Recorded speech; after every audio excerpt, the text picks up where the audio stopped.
बिहार शिक्षक भर्ती प्रक्रिया जिसके लिए परीक्षा दिनांक 24 अगस्त से प्रारंभ हो रही है, उसके लिए आज जब मैं ये वीडियो शूट कर रहा हूँ मात्र 20 दिन का समय शेष रह चुका है, जिसमें बीएड अभ्यर्थियों की पात्रता का मामला बिहार से उठ करके सीधे माननीय सुप्रीम कोर्ट के दहलीज पर पहुंच गया है। एक सुनवाई हो चुकी है। माननीय सुप्रीम कोर्ट ने बीएड अभ्यर्थियों की पात्रता को लेकर के दायर की गई डीएलएड अभ्यर्थियों के याचिका पर क्या कुछ कहा। क्या बीएड अभ्यर्थी बिहार की शिक्षक भर्ती प्रक्रिया से बाहर होने जा रहे हैं?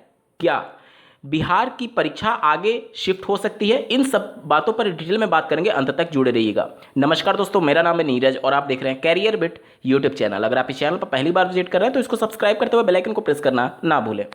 माननीय सुप्रीम कोर्ट में श्री भगवान कृष्ण, ये याचिकाकर्ता का नाम है, उनके द्वारा एक याचिका दायर की गई है कि बीएड अभ्यर्थियों को प्राथमिक शिक्षक भर्ती परीक्षा में शामिल कराते हुए परीक्षा 24 तारीख से प्रारंभ हो रही है, जबकि माननीय जोधपुर हाईकोर्ट ने बीएड अभ्यर्थियों की पात्रता से संबंधित जो ऑफिशियल नोटिफिकेशन एनसीटी के द्वारा 28 जून 2018 का जारी किया गया था, उस नोटिफिकेशन को माननीय जोधपुर हाईकोर्ट ने अवैध पाते हुए उसको रद्द कर दिया है। और मामला चूंकि माननीय सुप्रीम कोर्ट में विचाराधीन है, अभी कोई अंतिम रूप से फैसला नहीं आया है, तो ना तो इनके ऑफिशियल नोटिफिकेशन में बीपीएससी का जो ऑफिशियल नोटिफिकेशन था उसमें कुछ मेंशन किया गया है और ना ही ये पूरी भर्ती प्रक्रिया माननीय सुप्रीम कोर्ट के अधीन रखी गई है। इस सभी मामले को लेकर के याचिकाकर्ता ने माननीय सुप्रीम कोर्ट का दरवाजा खटखटाया।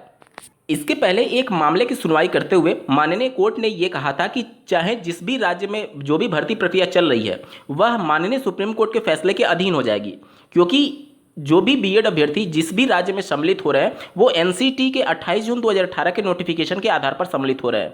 और अगर उस नोटिफिकेशन को माननीय सुप्रीम कोर्ट ने अवैध पाया तो स्वतः ही वो सभी जो भी भर्तियां हो रही हैं बीएड को शामिल करते हुए वह इसके दायरे में आ जाएंगी और एक तरीके से बीएड अवैध हो जाएगा, अगर माननीय जोधपुर हाईकोर्ट के फैसले को माननीय सुप्रीम कोर्ट सही पाती है। इसी के संबंध में जैसा कि आप लोगों ने देखा होगा कि केवीएस पीआरटी की जब वैकेंसी निकाली गई थी तो ऑफिशियल नोटिफिकेशन में साफ शब्दों में मेंशन ये किया गया कि जो बीएड अभ्यर्थियों की पात्रता है वो पूरी तरीके से माननीय सुप्रीम कोर्ट के आउटकम पर डिपेंड करेगा। माननीय सुप्रीम कोर्ट अगर उनके अगेंस्ट में कुछ फैसला आता है तो भविष्य में जाकर के इन अभ्यर्थियों के अभ्यर्थन को पूरी तरीके से रद्द कर दिया जाएगा और उसका रिजल्ट भी इसी वजह से जारी नहीं हो पा रहा है क्योंकि माननीय सुप्रीम कोर्ट में फैसला अभी विचाराधीन है।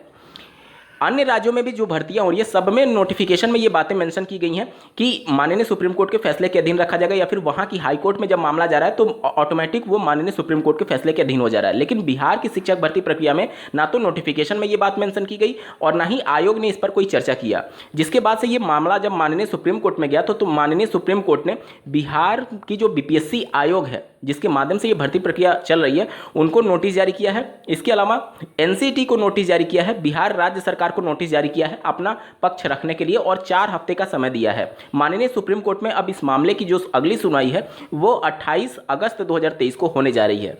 यानी कि परीक्षा चूंकि 24, 25, 26, 27 में समाप्त हो जाएगा।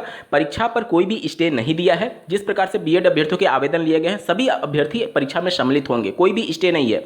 लेकिन 28 अगस्त 2023 को जब इस मामले की अगली सुनवाई हो रही होगी उस समय जब सभी पक्ष जितने भी रिस्पोंडेंट हैं, चाहे बीपीएससी हो, बिहार सरकार हो या फिर एनसीटी हो और यूनियन जो गवर्नमेंट है उनको भी रिस्पोंडेंट के तौर पर दायर किया गया, यानी एमएचआरडी मिनिस्ट्री भी अपना आंसर काउंटर फाइल करेगी। तो इन सब के बाद से अगली जो सुनवाई 28 अगस्त को होगी उस पर चूंकि जब सबका रिस्पोंडेंट का जब आंसर काउंटर फाइल आ जाएगा उसके बाद से माननीय सुप्रीम कोर्ट इस पर अगला कुछ कदम उठा सकती है। वैसे मैं बता दूं कि माननीय सुप्रीम कोर्ट में राजस्थान की रीट 2023 से संबंधित मामले की अगली जो सुनवाई है वो 11 अगस्त 2023 को होना प्रस्तावित है। तो अगर उस मामले में भी कुछ होता है तो निश्चित तौर पर इसका प्रभाव बिहार की शिक्षक भर्ती प्रक्रिया पर भी देखने को मिलेगा, क्योंकि जो भी याचिकाएं चल रही हैं वो सब एक ही मामले को लेकर के है कि बिहार हो, राजस्थान हो या फिर किसी भी अन्य राज्यों में जो प्राथमिक स्तर की शिक्षक भर्ती है उसमें बीएड अभ्यर्थी पात्र है अथवा नहीं, और इसी की जांच माननीय सुप्रीम कोर्ट 28 जून 2018 के नोटिफिकेशन के आधार पर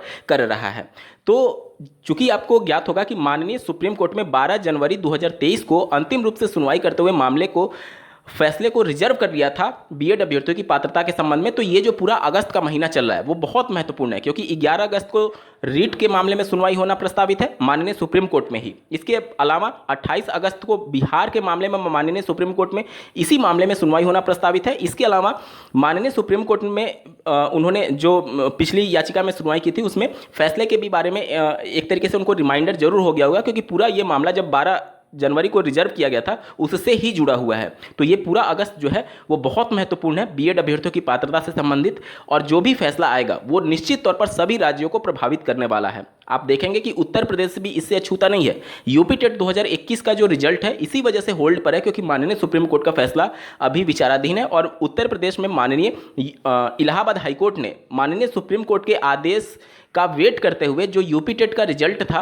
बीएड अभ्यर्थियों का उस पर पूरी तरीके से रोक लगा दिया है। इसी वजह से वितरण नहीं किया जा रहा, ना तो बीएड को दिया जा रहा है और ना ही डीएलएड को दिया जा रहा है। तो बीएड की बिहार शिक्षक भर्ती प्रक्रिया में अभी कोई भी ना तो स्टे है और ना ही कोई प्रॉब्लम है। आप सभी शिक्षक भर्ती प्रक्रिया में पूरी तरीके से शामिल हो सकते हैं। अगली जो सुनवाई होगी वो 28 अगस्त को होगी, यानी जब परीक्षा पूरी तरीके से समाप्त हो चुका होगा। इस वीडियो को देखने के लिए आपका बहुत बहुत धन्यवाद। भगवान करे आपका दिन शुभ हो।